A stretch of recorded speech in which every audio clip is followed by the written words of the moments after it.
Kenapa kalian tidak bekerja dengan baik? Karena kalian bekerja hanya karena cari gaji. Coba kalau kau bekerja cari amal. Orang Islam itu Pak, kerja amal. Maka langkah kaki ibadah, capek ibadah, lembur ibadah. Caranya apa? Amalkan yang kedua tadi, sunnah selawat. Yang kedua, kalau cinta Rasul, amalkan sunnah Rasul.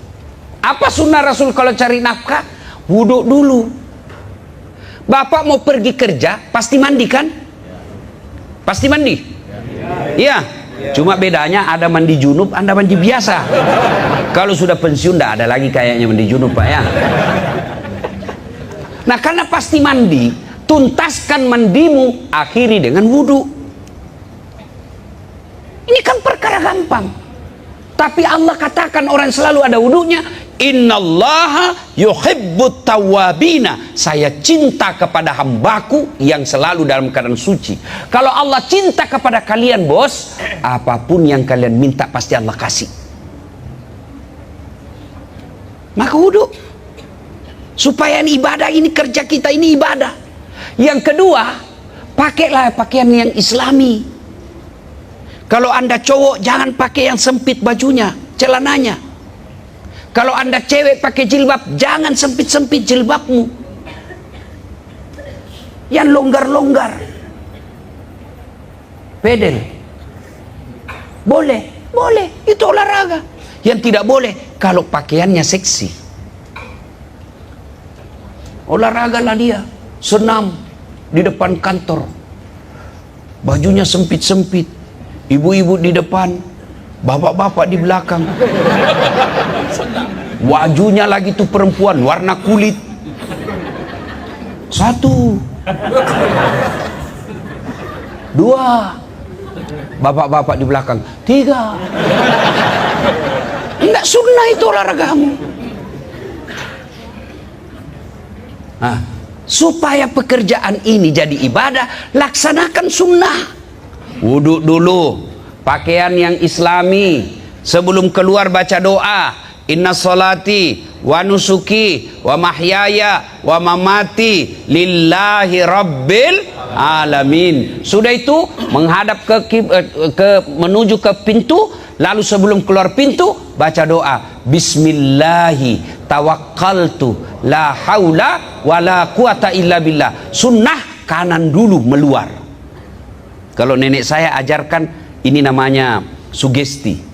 Nenek saya ajarkan, jangan kau keluar rumah dalam keadaan tunduk, lihatlah ke atas, supaya Allah berikan kau cita-cita tertinggimu. Sudah keluar, itu sunnah. Kalau cinta kepada Rasul, amalkan ini. Tapi apa yang kita amalkan? Mau keluar rumah, anak kita, bye-bye. Iya, Dedi. Dedi ya. Goodbye, Dedi. Kenapa kau tidak bilang, Assalamualaikum ya Habibi. Ada istrimu cium tangannya, suami cium pipinya, istri cium cuk, cuk. Istri saya begitu Pak, kalau mau keluar rumah, jabat tangan dulu, jidat lagi, kanan lagi satu, kiri lagi, ini agak lama sedikit. Istri saya Pak, halal, halalan toyiban, ini halal. Sudah itu dia usap dada saya, lalu dia berkata, Ustadz ridhoi saya. Kalau begini, maka langkah kita jangan ke pahala. Dan orang ada wudhu, dia sudah doa, sudah tawakal, dia tutup auratnya, dan cari nafkah. Jihad. Itu jihad Pak. Jadi kalau Bapak mau berjihad, nggak usah ke Palestina, bikin repot. Bapak nggak tahu bahasa Arab. Gimana? Ya, kalau ada duit kirim. Yang merokok berhenti merokok. Iya. Yang suka produksi Yahudi berhenti. Ini ada baru-baru, ternyata kita ditipu selama ini bertahun-tahun. Katanya air pegunungan, ternyata air bor. Ya kan? Nah, sudah itu, kalau semua itu sudah dilakukan, itu Bapak jihad cari nafkah. Lalu kata Nabi, kalau itu kau amalkan, langkah kaki kananmu 1 pahala, langkah kaki kirimu gugur dosa kecil. Nah kalau bapak dari Tangerang ke Bekasi sini pak, berapa langkah kakimu itu pak? Apalagi kalau sampai di tempat kerja keliling-keliling, berapa langkah kaki? Apalagi kalau bapak melangkah begini. Masya Allah. Nah bapak ibu saudara-saudara sekalian, karena waktu kita terhad, ini saja yang sempat kita Pak? Jangan juga acara pengajian kau menghindari pekerjaan. Tidak boleh, tidak boleh begitu orang Islam. Dengar dakwah boleh, dengar dakwah baik, tapi menunaikan amanah itu juga kewajiban. Ya, saudaraku punya perusahaan ini orang Jepang. Jangan permalukan bangsa Indonesia. Kerja yang baik, jangan kerja karena cari uang. Karena kalau kau kerja cari uang, di akhirat kau tidak dapat apa-apa. Mana pahalaku? Ini pahala Epson pak, banyak pahalanya.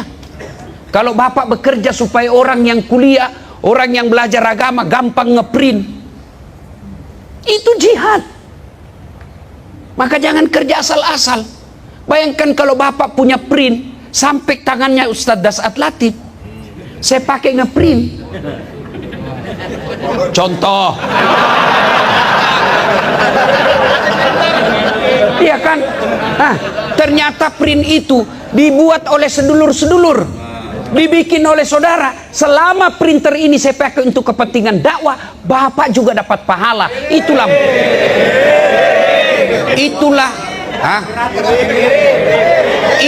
makna dari pastabikul khairat. Ya kirim bagus. Kalau mau lebih praktis, tidak usah kirim. Saya ada di sini sekarang. Bapak ibu saudara-saudara sekalian, luruskan niat. Ya, luruskan niat. Jangan mempermalukan bangsa Indonesia. Ada lelang otak pak di PBB, lelang otak. Oh, Masya Allah, otak Jerman harganya pak uang Indonesia 200 juta. Otak Jepang lebih mahal lagi, 500 juta. Otak Indonesia 1 miliar. Orang heran, kenapa mahal? Jarang dipakai. Masih original pak.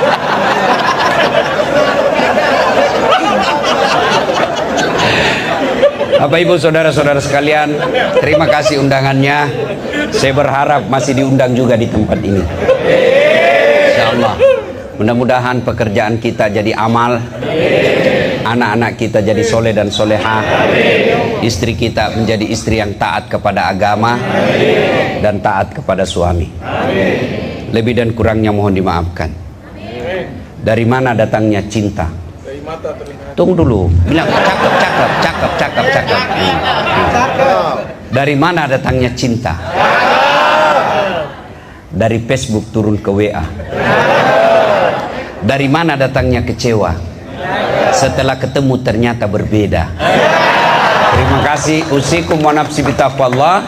Fastabikul khairat. Assalamualaikum warahmatullahi wabarakatuh.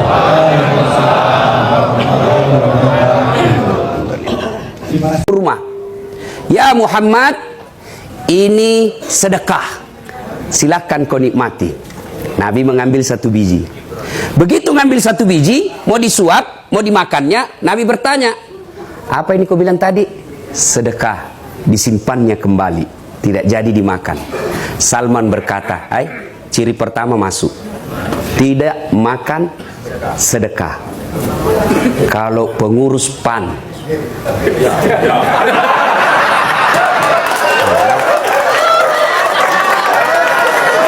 ya, gaspol baru kau semua otakmu uang. Ya, sudah kita lanjut kisah.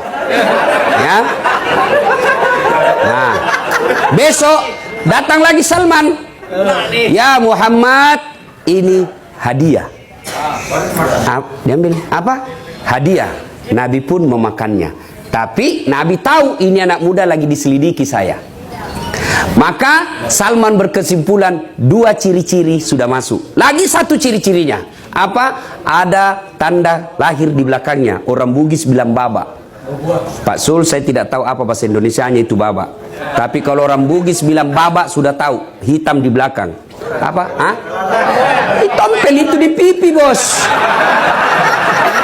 Hah?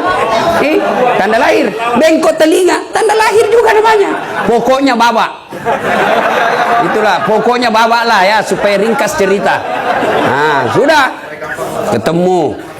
Nabi tahu. Akhirnya Nabi dengan sengaja menjatuhkan jubahnya dan kelihatan. Ini. Lalu menyatakan la ilaha illallah Muhammadar Rasulullah. Masuk Islam. Lalu Nabi memanggil Abu Ayyub Al-Ansari yang ada makamnya di Istanbul. Abu Ayyub Al-Ansari kalau sekarang ketua HIPMI, orang kayanya Madinah, anak muda. Abu Ayyub, sini dulu. Saya persaudarakan kamu bukan atas nama ras, bukan atas nama suku, bukan atas nama lokal atau tidak. Saya persaudarakan kamu atas nama agama. Ini kau bersaudara sampai akhirat. Apa yang dibutuhkan, kau bantu. Siap ya Rasulullah. Ringkas kisah. Salman Al-Farisi jatuh cinta sama cewek penduduk Madinah. Dia pendatang. Tentu jadi masalah. Pendatang jatuh cinta sama penduduk lokal. Kalau ada bapak-bapak jatuh cinta sama gadis Bugis, hati-hati. Oh, mahal Pak gadis Bugis. Benar. Oh, bukan cuma panaiknya Pak, badinya. Iya Pak. Oh, Bapak jago kalau bisa mempoligami perempuan Bugis. Jago Pak, bener. Kalau ada perempuan suku lain, biasa. Tapi kalau Bugis, Jadi kalau Bapak ada di sini istrinya orang Bugis, wabillahi taufiq wal hidayah. Sudah. Nah, lalu Salman Al-Farisi berpikir, oh ada saudaraku Abu Ayyub Al-Ansari sebagai penduduk Madinah. Ya Abu Ayyub Al-Ansari, saya punya hajat. Apa? Tolong temani saya pergi melamar, bos. Kamu kan penduduk lokal, ini penduduk lokal. Tidak dia suka saya nanti. Baiklah, dibawalah segala keperluan, datang ke rumahnya perempuan. Assalamualaikum warahmatullahi wabarakatuh. Waalaikumsalam warahmatullahi wabarakatuh. Buka pintu, bapaknya si gadis. Lalu Abu Ayyub Al-Ansari perkenalkan, saudaraku ini Abu Ayyub Salman Al-Farisi. Saya dipersaudarakan oleh Nabi atas nama agama dan ini mencintai anak gadismu. Bagaimana menurutmu? Dia bilang apa? Yang mencintai ini yang mau dinikahi anak saya. Baiklah saya tanya dulu anak gadisku. Masuklah itu bapak. Dia lihat. Kau lihat itu cowok 2? Kau tahu itu? Saya tahu. Kalau itu Abu Ayyub Al-Ansari, tokoh muda, orang kaya, saya tahu. Itu temannya, dia datang melamar kamu. Bagaimana menurutmu? Apa dia bilang? Wah, kalau itu yang datang saya tidak jelas. Ekonominya tidak jelas. Kalau ini ya saya mau, orang kaya. Maka pengurus partai, kalian kaya dulu jadi masuk partai. Kalau kalian miskin, kau gadai partaimu, bos. Yang ketawa, saya serius ini. Mau pilih ketua umum, proposal jalan. Ada pak. Kaya dulu. Kan dulu, bos. Dulu. Sudah. Lalu kata anak gadis ini, kalau Salman melamar saya tolak. Tapi kalau Abu Ayyub saya terima, dia mapan.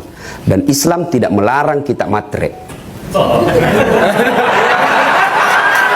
Tetapi tidak menghalalkan segala cara. Beda itu, bos. Berpikir mau kaya, baik kau kaya dulu. Orang kaya lebih gampang masuk surga daripada orang miskin. Iya, tidakkah Umar bin Khattab menjelaskan kemiskinan dan kebodohan mendekati kekufuran? Maka pengurus PAN tidak boleh menjadi pengurus beleng-beleng. Dijelaskan sudah bikin surat, sudah Pak, sudah, mana? Tinggal di print, belum sudah namanya itu. Akhirnya disampaikan sama bapaknya ini gadis, Abu Ayyub, mohon maaf, kalau kau yang lamar anakku dia terima, tapi kalau temanmu tidak diterima. Kalau bapak ajak teman melamar lalu begitu jawaban, bagaimana pada jawaban bapak? Kalau saya misalnya bapak, Pak Zul, temani saya pergi melamar. Ternyata cewek yang disuka, Pak Zul yang disuka. Hancur saya. Seandainya saya akan injak kakinya. Saya tahu begini, saya tidak bawa kau cilaka. Tapi dengar apa kata Salman Al-Farisi. Abu Ayyub, nikahi dia. Semua perbekalan yang saya bawa, saya hadiahkan kepadamu untuk menjadi maharnya calon istri. Ini bos persaudaraan dalam Partai Amanat Nasional. Jangan kau makan kiri kanan. Assalamualaikum warahmatullahi wabarakatuh. Selamat datang di channel ini, tempat kita berbagi ilmu dengan mendengarkan kajian-kajian daripada ulama, dengan mendengarkan nasihat-nasihat daripada ulama, agar kita hidup lebih terarah dan berkah. Yang menonton ini jangan lupa klik like, subscribe, dan aktifkan lonceng notifikasi agar tidak ketinggalan video-video berikutnya. InsyaAllah video ini akan selalu memberikan kajian ataupun nasihat-nasihat para ulama agar kita hidup selalu berkah. Wassalamualaikum warahmatullahi wabarakatuh.